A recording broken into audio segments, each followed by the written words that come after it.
Allez. Bon, à 37, hein, enfin, j'ai que ça. Hein, C'est pourquoi tout ça, en fait? Il n'y en a pas dans le coffre? Vous revendez? Elles sont toutes là-dedans? Les amis. Pour les amis? Non, il y en a dans le coffre. Non, dans le coffre. Ah oui, d'accord. La région de Perpignan n'est qu'à 25 km de l'Espagne. Une zone transfrontalière propice au trafic entre les deux pays. Les stupéfiants, bien sûr, mais aussi le tabac ou l'alcool. Pour débusquer ces convois illicites, l'adjudant Michel, dit Mitch, et la chef Séverine patrouillent en voiture banalisée. Comme nous sommes dans un département qui est limitrophe à l'Espagne, on peut avoir tout ce qui est contrebande de cigarettes, d'alcool, et voilà, donc ça c'est réprimé par la loi. Bon, il est moitié moins cher en Espagne, donc les gens sont tentés, donc c'est limité à une cartouche pour l'import, et les gens ont tendance à en prendre beaucoup plus. Alors des fois c'est une ou deux, bon, ça peut passer, mais enfin quand ça va au-delà, des fois c'est par carton. Un carton c'est 50 cartouches, et plus les gens viennent de loin, plus ils en achètent. Et il y a un endroit stratégique, la petite ville du Pertus, à cheval entre l'Espagne et la France. Ici, la frontière, c'est l'avenue principale. Donc là, sur notre gauche, la particularité, à partir de là, c'est espagnol. C'est espagnol. À droite, c'est français. Et à droite, c'est français. Et les taxes sur le tabac sont 2 fois moins élevées en Espagne. Tous les buralistes se situent donc du côté espagnol de la rue, attirant chaque jour des centaines de transfrontaliers.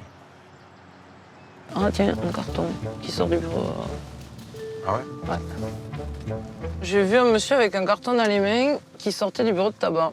Donc là, il y a un peu de circulation. Ouais. Je le vois plus du tout. Sac à dos noir et orange. Il a l'air assez lourd, ça. Ce qui charge son scooter, hein.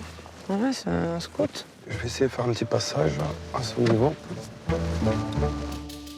Pour l'instant, côté espagnol, l'homme est un simple acheteur qui charge ses courses du jour. Il y en a quelques-unes. Hein. On va essayer de voir s'il ressort. Parce qu'il peut très bien faire demi-tour, partir en Espagne. Il faut qu'il finisse de charger. Ah, voilà, il est là. C'est bon.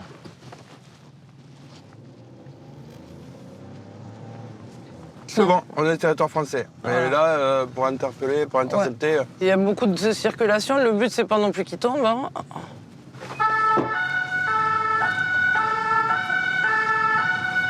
Bonjour, vous me suivez?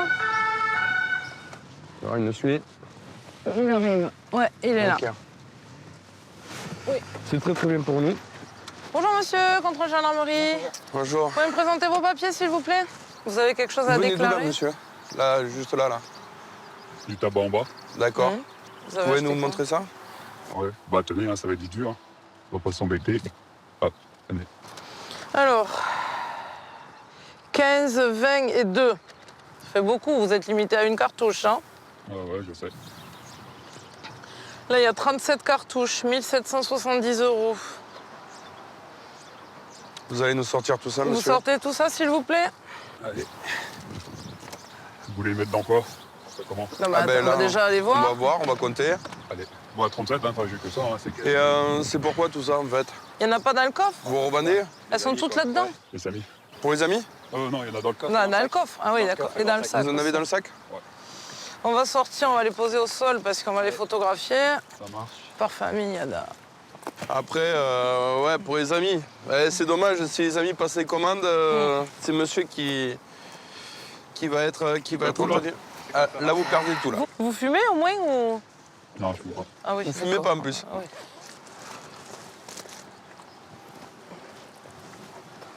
Sachant que sur le territoire français, la cartouche, on l'achète à plus d'une centaine d'euros. Donc voilà, il a économisé 50 € par cartouche. Ah, j'ai perdu. Là, maintenant, monsieur, il a tout perdu. Voilà. Donc, bon. Juste une question, vous avez su comment? Vous m'avez vu les mettre en bas dans le scooter? Oui. Ouais. Elle est discrète, la voiture. Le contrevenant va payer une amende de 750 €. C'est bon. Le procureur pourrait aussi le convoquer devant le tribunal pour importation et détention de tabac illicite. Je pense que monsieur, c'est pas la première fois qu'il fait ce voyage. Je me trompe? C'est pas la première fois. Un jour, on gagne et d'autres, ben, on perd. À l'échelle nationale, l'an dernier, 640 tonnes de cigarettes de contrebande ont été saisies par toutes les forces de l'ordre. Cette autoroute A9 entre Orange et Perpignan est l'axe le plus fréquenté par les poids lourds. Chaque jour, plus de 12 000 routiers l'empruntent. Au peloton de Poyestre, le gendarme Cyril prépare un contrôle au péage du Boulou, à 2 pas de la frontière. On est ensemble là? Ouais. On était ensemble au début? Il sera accompagné d'un collègue un peu spécial, Anthony, 5-6 réserviste.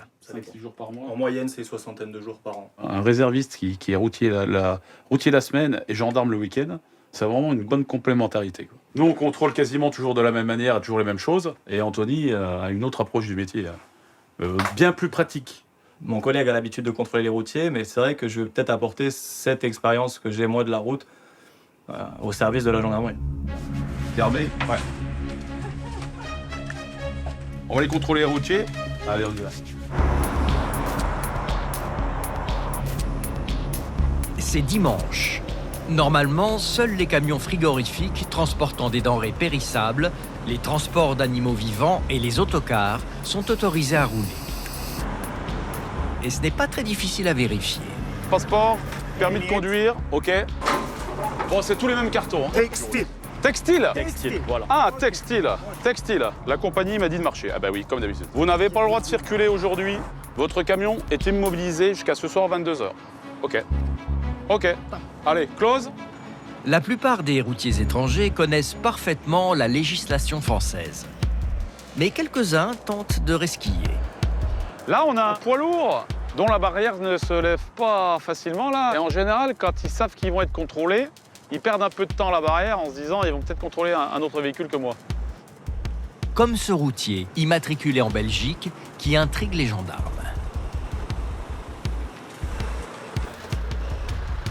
Bonjour monsieur, qu'est-ce que vous transportez? Coupez le moteur s'il vous plaît, sinon on ne s'entend pas parler. Des quoi? Des bagages. Des bagages? Et pourquoi vous transportez des bagages un dimanche? Vous n'avez pas le droit de circuler le dimanche, avant 22h. Elle est à vous, la marchandise? Allez, venez nous ouvrir.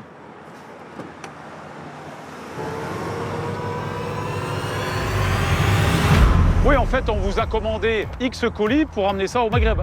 C'est ça? Eh oui. Vous êtes rémunéré pour transporter cette marchandise. On est d'accord? D'accord. Donc ça, c'est du transport illégal. En France, on n'a pas le droit de conduire le dimanche avec un véhicule lourd. Et vous transportez de la marchandise qui n'est pas à vous. Il n'y a rien qui va, là. Vous avez une Et boîte? son cas va s'aggraver. Montrez-moi tous les papiers que vous avez de cette boîte. Il n'a aucun papier pour justifier le transport de cette cargaison. Vous savez, quand on monte une boîte, il faut être carré dans la paperasse. Hein. On ne s'amuse pas à trimballer tout et n'importe quoi, comme on veut, dans n'importe quel pays. Vous comprenez? Voilà. Entre circulation le dimanche, chargement illégal et défaut de licence de transport dans l'Union européenne, On prend même les pièces jaunes. Hein. l'addition est salée pour le contrevenant. 908 € d'amende. L'argent ne va pas dans ma poche. Hein. Je vous ai envoyé la preuve de paiement. Et vous repartez pas avant 22h. C'est compris? Soyez carré, mettez-vous en règle. Hein. Là, ça s'est bien passé. Vous n'avez pas eu d'accident. Le jour où vous avez un accident, ça va être les menottes. Hein. Autour de la frontière, depuis quelques mois, il y a un nouveau trafic en plein essor qui touche les routiers et inquiète les forces de l'ordre. On a été appelé par le centre opérationnel pour un vol de carburant sur l'aire du village catalan. On cherche un camion Alonso en Iveco.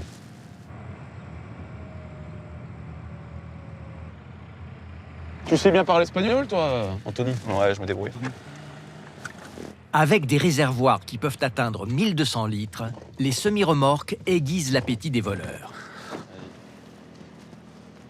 Bonjour. Bonjour, enchanté. J'étais en train de dormir pour ma pause. C'est de la 9 horas. Si. C'est là qu'ils m'ont volé du gasoil. Mucho? 800 litres. 200 litros, vale. Non, 800 litres. Where is your truck? Il est là. This one? Okay. Oui. J'ai vérifié mon réservoir. On m'a volé environ 300 litres. 300 litres.